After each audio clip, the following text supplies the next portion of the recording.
Om Shanti. Welcome to today's episode of Masters of Change. People say that time changes things, but time just passes on the outside. What happens inside is that we ourselves make those changes. And as with any other habit, the more practice we have of changing things about ourselves, the more easier it gets, and it happens in lesser time. So to talk about more on that and how changes were made in their life and how it affected them and how it made them reach where they are today. Today we have with us Sister Nora from Canada. Welcome, Sister. Thank you. How are you doing? I'm very good, and you? Amazing as well. Wonderful. So why don't you start by telling us something about your journey, how it all started, and at what age did you think that there was a need of spirituality? I feel it was perhaps maybe like a bunch of interlocking puzzles, and it wouldn't really make sense until you come to a point where you look back and see how it all fit together. But I know as a young child, I would say about 5 years old, I was already feeling like something was wrong with the world. And I remember being at school. At least in Canada, they have recess, so there's a break in between classes and everyone is just playing. And I just remember pausing, looking at the sun, and looking and feeling something is wrong with this world. And then you would just go off and do something else. But there was a seeking. And even as a child, I know it might be a sensitive topic, but it was like, why are we in relationships? And even at the age of 5, I was really feeling, I think that we need to fix ourselves first before we do things with relationships. So the really big questions, even as a young child, looking, not really religiously, but feeling something is missing. Did you discuss it with someone at that time? No, I don't think I was. Even when I was very young, I used to journal. I was journaling for 13 years. Before I came into the study of Raja Yoga. But in my journals, it was always looking for something. And even when I was going to university, some would say that I wanted to be like a professional university student in the sense that I'm just going to school, trying to find answers, and yet not finding what I was looking for. But I ended up in cancer research. And I was still in school at the time, graduated and continued in cancer research. It's not a lucrative profession, but while I was in that, I was still seeking. I thought I would go back and complete my degree to go into medicine, even though that's not what I wanted to do. But I didn't know exactly what I was looking for. So it's a requirement to go to medical school to have volunteer work. So I would start to volunteer while I was actually at cancer research. And notice that all my volunteering had so much to do with community work, changing the way situations are like in the community and the social circumstances and so forth. And so started to feel, is this really what I want to do?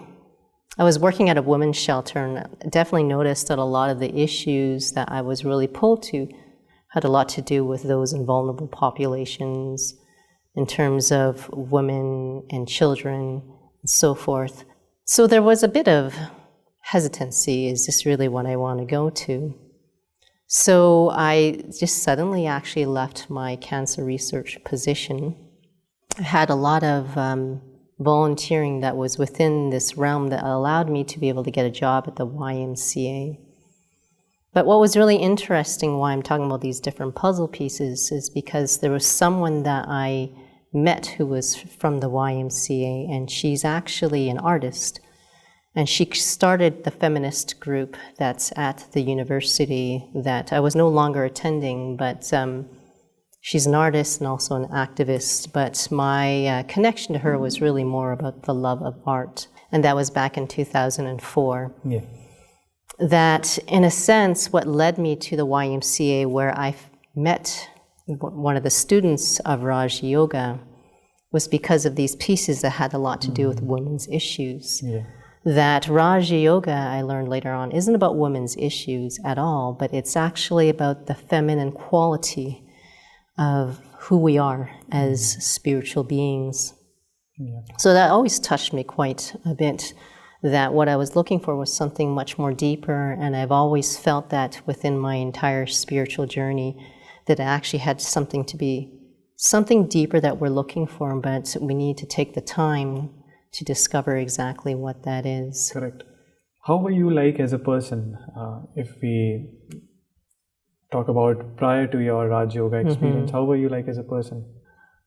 It depends on when you asked. As a child, when I was born, I was told I was quite calm, and I was quite sweet. But as I grew up, I did become quite angry, feeling a lot of unjust feelings in the world. And because of the kind of work you were involved with, you had to see a lot of injustice going around. I feel that that was the case too, and perhaps maybe the things that affected me in my own life, or maybe things that I was touched by, that it's true, is likely part of it was just the things that I was seeing in the volunteer work that I was doing as well. And so when I was working at the YMCA, I had not taken the course just yet, but the supervisor, she actually said that she's intimidated by me. And that actually really affected me, because in the role in this work where you're trying to change the world, if everyone is afraid of you, it makes you really wonder, have you changed inside if you're trying to change the world? So let us go through your spiritual journey. When did you join, and how did it change your life? So it's interesting, on the first day when I was at the YMCA, I was asked, I was based at another location that I would need to find the manager. She would give me a tour, get a badge. The manager wasn't there that day, but there was a communications officer who was across from me and who happens to be the center coordinator of Calgary. And so I told her I was looking for a tour, looking for the manager. She said, the manager's not here, I'll give you a tour. Then I noticed, and I don't normally notice jewelry, but she had on this gold ring, which looks similar to this. It's a gold one. And I asked her, what's that? And then even in my mind, I was like, why am I asking? This doesn't even really matter to me. And she says, oh, this is from the Brahma Kumaris. It's what you get when you reach a certain time in your journey as a Raja Yoga student. So I was asking her about that during our tour, and I found that was quite interesting. She said the next course would happen in about a month's time. What made you what made you show that interest? Did you find something about her? I feel it was actually her, because it was a month before I actually would take the course. But I remember seeing her walking, and in my mind, I kept having these thoughts that she's extremely wealthy. But I knew it wasn't a physical wealth that I was thinking about. It was some internal wealth. Interesting. And the other thing that I found was really interesting was a few years ago, before that, I had a dream. And in this dream, I was in this completely dark environment. And there was a being standing, completely dressed in black, but his face was glowing this luminescent color that you could never describe, you can never even replicate. And he was pointing to this invisible door, because everything's black. And the door, underneath the door, is this beautiful glowing blue that, again, you can't even replicate that. I can only just see that in my mind. I walk through that door. I find myself in this coliseum. And when I look down, way, way down, there's a being dressed in white, right, with long black hair. I can't tell now if it was me I was looking at, or if it could have been that individual, that center coordinator. Reason why I mentioned that was because we have Peace Medal Awards at the YMCA. And I remember sometime during that time when I was taking the course, around that time, before I walked through the door, my coworker, who was at the same height of that being in that dream, he was pointing to the door, and for whatever reason, my mind flashed back to that dream. Yeah. And the moment the door opened, Judy Rich, who was a center coordinator, was actually standing on the podium talking, and that memory of that dream flashed through my mind. And so I had many dreams as well, when I was younger, as if I'm speaking to a being, seeking counsel from a being. of also of a place where all the buildings are white, individuals dressed in white, and I don't know what these dreams mean at all, but they were there in my memory. And so these little moments, I suppose, during my spiritual journey, it's as if I can connect pieces of those memories of those dreams. Very interesting. Why don't you tell us more about your lifestyle, how it used to be? Since you were early 20s, you were into your early 20s, yes. So if we can talk about your prior to Raj Yoga lifestyle. Yes, I would sleep late. I wanted to be a writer. I was an aspired writer. I loved art as well. I wanted to draw. So staying up late at night, I really found that just at those times in the morning, you had your solitude to be able to just reflect on what you want to think about. You were a night person. I was a night person. In terms of the lifestyle, very different in terms of eating meat, in terms of just the way you are to be, the kind of company that you would keep, for sure, it's all completely different. It was, I would say that I don't even remember entering into the center, that there was a beautiful vibration when I went in the center, but I couldn't really catch it, I suppose, until later on I reflected. I could feel it deep inside, but it's as if it was covered amongst the noise. So a noisy lifestyle, I suppose you can say, on the inside and on the outside.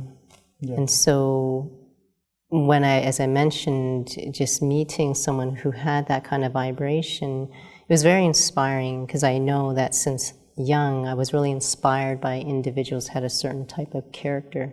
So that was, I suppose you can say, a doorway to invite me that this is something that seems to be very meaningful to me. I wouldn't say spirituality was very much in my awareness. Correct. So everything about the center intrigued you, and you had, I'm sure you must have had certain questions as to how to go about it, and so where did the journey start, and was someone there to guide you over there in the center? Well, I just wanted to mention something that you were sharing, is that as a child, I watched these martial arts movies, and one of the main characters, she's dressed in white, and I remember she has like high martial arts in terms of quality, and a beautiful quality of being, and I remember that as a child, being like, I want to be just like her, right? So that kind of character, I could see that in some of the individuals at the center. And so the center coordinator, her character was really, definitely had a big effect as well, in terms of I want to be like that. There's a certain kind of quality of being that I want to be like when I'm there. When I did take the course, however, I was working like 70 hours a week when I was at the YMCA. So I couldn't even actually take the fixed timings for the course. I would always need to be caught up. They even at one point in time said, can you come earlier at 8 o'clock in the morning? And for me, 8 o'clock is very early, but there was a pull. There was a pull to go. Did you miss any day, or did you make it? No, I made it. I noticed that there would be a hesitancy to go. And it's as if, this fear to change inside. But I noticed when I get there, there'd be such a huge relief. There'd be huge relief, but I also noticed, I guess you can say symbolically or metaphorically speaking, I felt like I was crawling to the door, that, I really needed an injection when I come back. So how long did it take for you to completely know the benefits that were on offer from this sort of an experience and meditation, and how did you go about it? Was it very gradual, or did you leave the practice in mid? Because people will be interested in knowing, those who have a good work routine, and can they take out time for this sort of a thing or not? I feel at least over in countries outside of India, there often is a course that's offered, so it's once a week, it's an hour and a half a week. However, many centers also would cater towards a one-on-one basis in terms of what works for the individual. So it's flexible. They carved out time for me. And for me, I really loved one-on-one. So that was as if it was in the scenes around me that was crafted in a way that worked for me. I really wanted the one-on-one sessions. It worked better for you than in a group. I think so. In the sense, could work to my speed as well. But I know some, to be honest with you, now that I'm conducting the course, where others, some are actually quite scared of doing one-on-one sessions because they feel like as if all the attention is on them. However, actually, there's a benefit to that, is that, whatever particular challenges you are going through, you actually have a bit more space to be able to discuss that with the individual and not feel... A bit more freedom. Yes, definitely. So it depends on personal preferences. And I'm not sure if that's the case for other centers, but where I was at the center preparing in this Raja Yoga course. I took the entire course of all the subjects, and then there was a preparation for an advanced course. So all of that was a whole year's time before I was accepted for nursing, a nursing degree in another city 3 hours away. So there was a lot of preparation that I felt like I needed as well. And the one-on-one, I would say, stays with me so much that, it inspires me that even at the center, which I'm still at the same center, to really nurture individuals and really pave a very strong foundation, emphasizing so much on, is this meaningful? Are you doing this for yourself? And I would say, when you were asking the question, how did it go for me to be in this? I continued to journal while I was in this, but my journaling changed as well. And I suppose you can say there were conversations to God. It just naturally happened that way.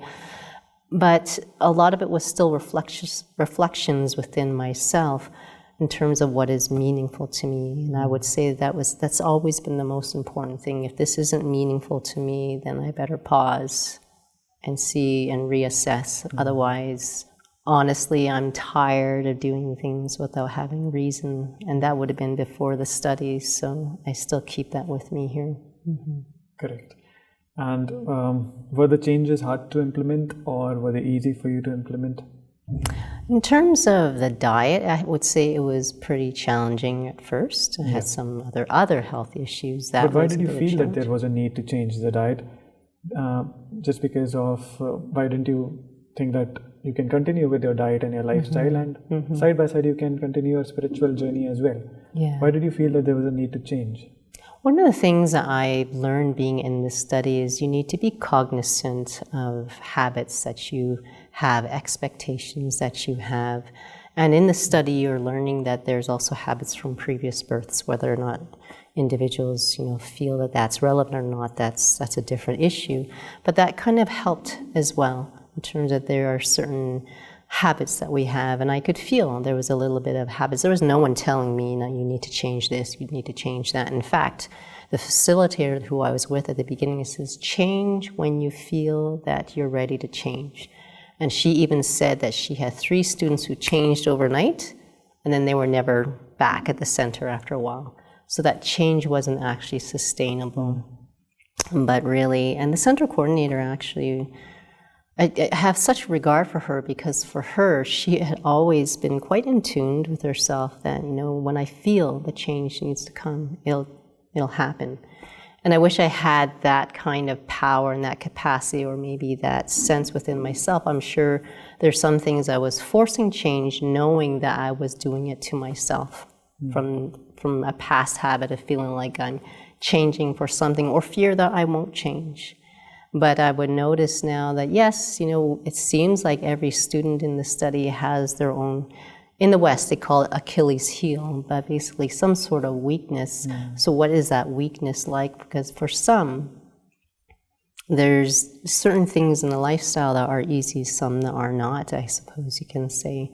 And for me, I wouldn't even, diet was one of them, but I noticed it was just, am I changing because I want to change? And I noticed a big difference. However, I didn't give myself a chance to experiment, in a sense. I felt like, what if I never, ever change? And so after all these years, however, I would say the biggest benefit I noticed after the fact was because of working in the hospital with kids with cancer, that I had already started moving my lifestyle, and I was probably about 3.5 years in. And I was working with children with cancer, and you're working with 12-hour shifts, and you're working with anyone from newborn babies with cancer up to 18 years old. And I felt so much benefit going to the center, but with the hours I'm working, and sometimes I'm working days, nights, and so it's all over the place. I couldn't be at the center all the time. However, I didn't realize, but I loved being there. I loved the atmosphere. I loved what I was learning because I felt like I was getting a sense of purpose. All the questions I had since when I was young, all completely answered being in the study. None of the questions that could be answered partially when I was taking any of these theories in university, but definitely have great respect and regard for individuals in the world trying to endeavor to find the answers. But that's one of the biggest things that pulled me in the study. It was multiple things. The atmosphere was powerful. The center coordinator had a certain type of character, but I loved the knowledge, answered my questions. And I remember as well at the age of 14, standing on my parents' picnic table alone, thinking there's something I need to do with my life. I don't know what it is, but I know there's something I need to do with my life. And I knew that when I found it, I would be very clear. And so that's what had happened at some point in time, not the moment I took the course, but definitely one of the biggest things I found that was really important being in this journey is that you constantly have to revisit, what is this study about? Why are you in this study?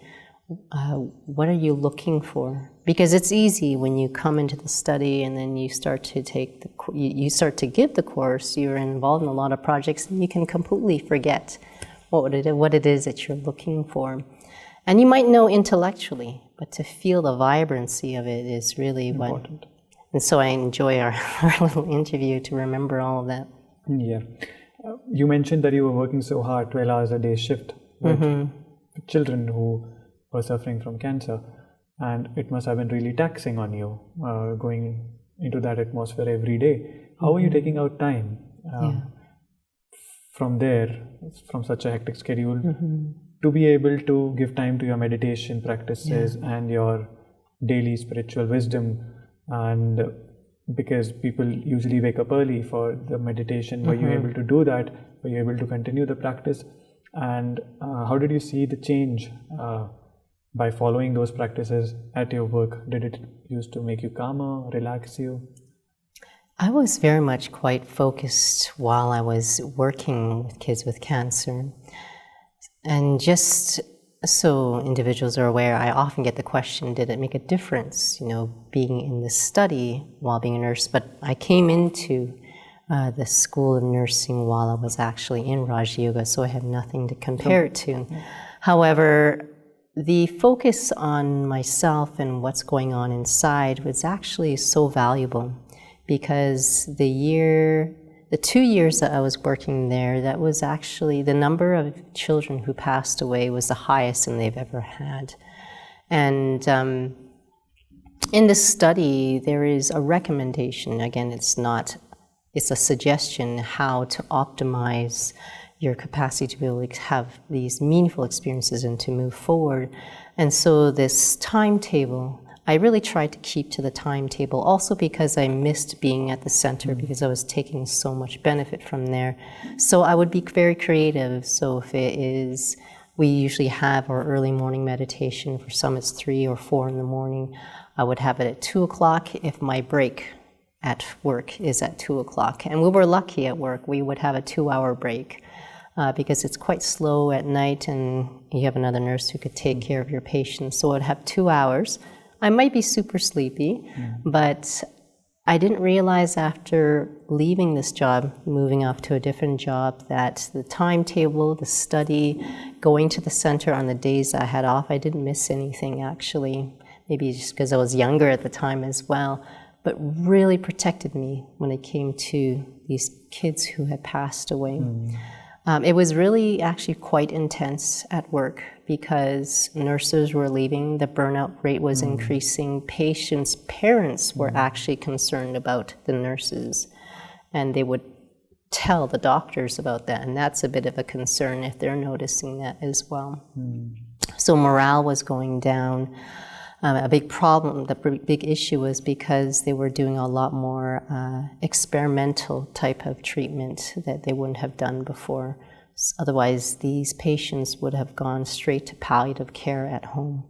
But because of that extending their life, it also increased the chances of actually decreasing their quality of life as well. So in terms of the impact, so much of it I noticed was actually what patients' parents would tell me. And I remember the day when I was leaving, one of the patients' parents was saying, "Nora, it's going to be very quiet here." And I laughed and I said, "But I don't talk a lot." She says, "No, I don't mean like talking, I mean the feeling is going to be very quiet here." And so it's interesting when you have individuals who recognize something that's also invisible, but they can't really articulate what that is. We had another parent of a patient, very challenging in terms of what he was going through as well.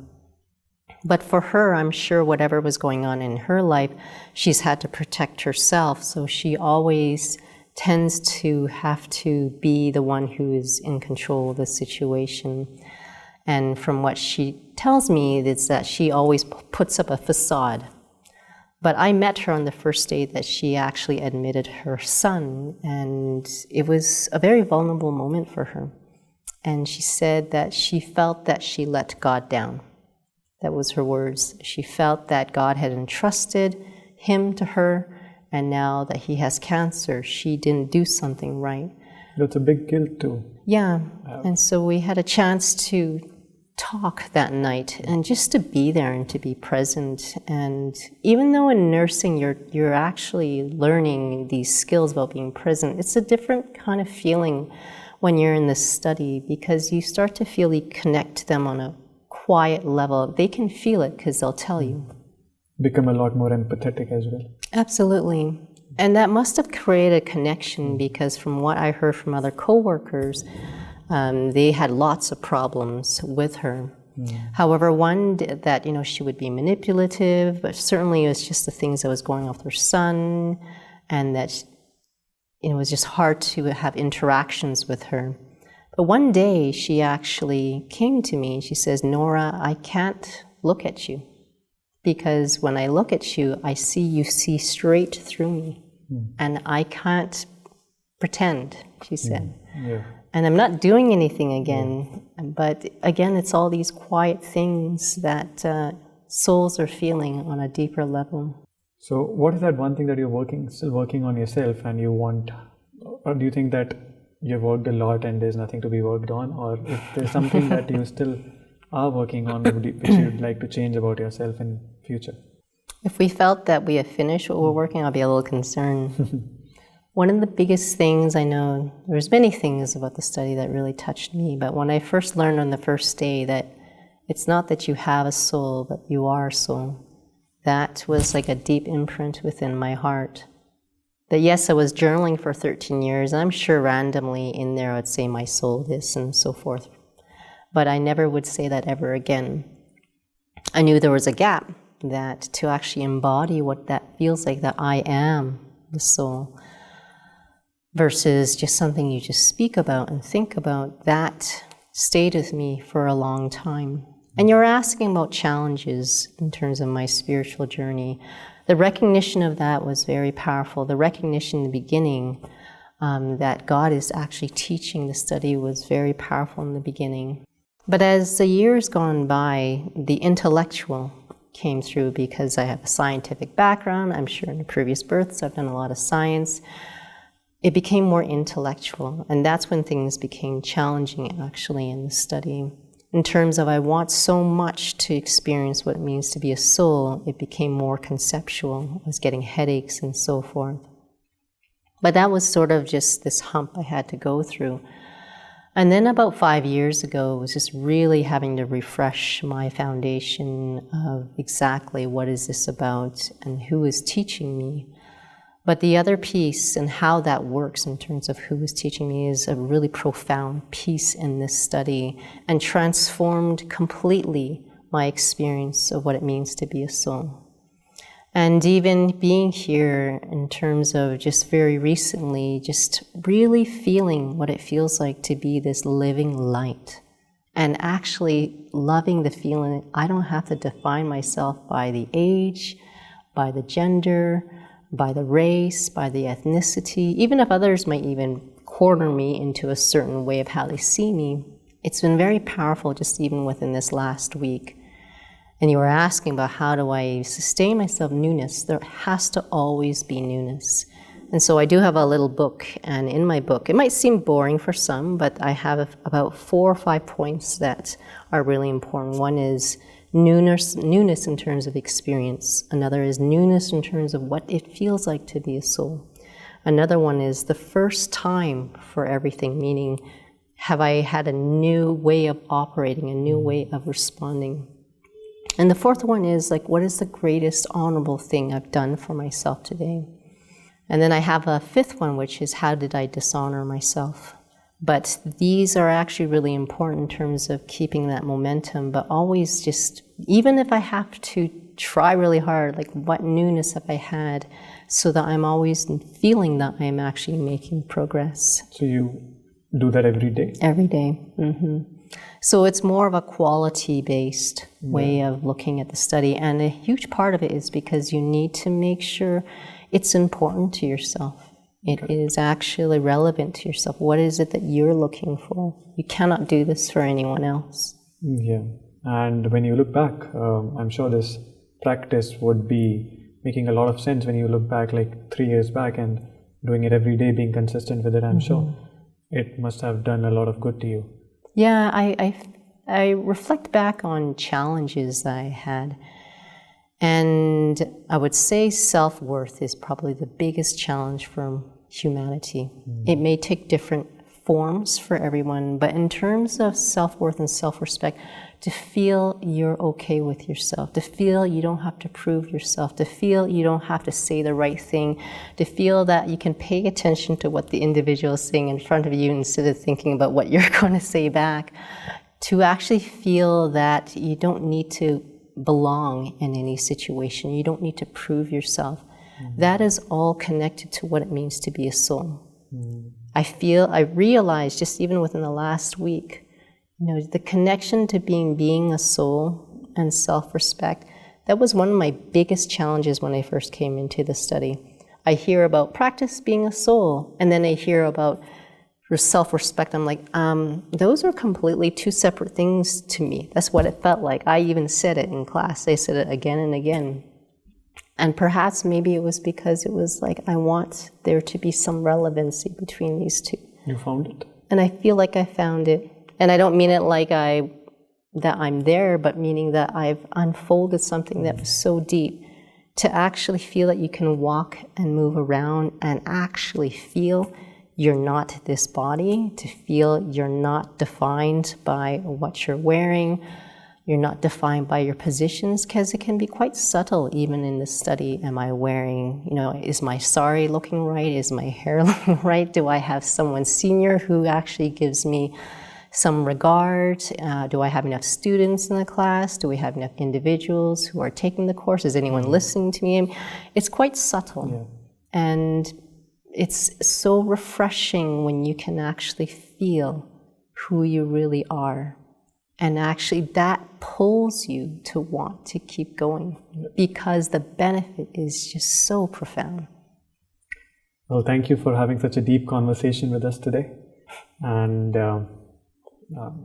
loved the journey that you took and how have you evolved over the changes that you made in yourself, and it was really refreshing to see. Well, thank you so much for your time as well. It was our pleasure. Thank you. Om Shanti. Om Shanti.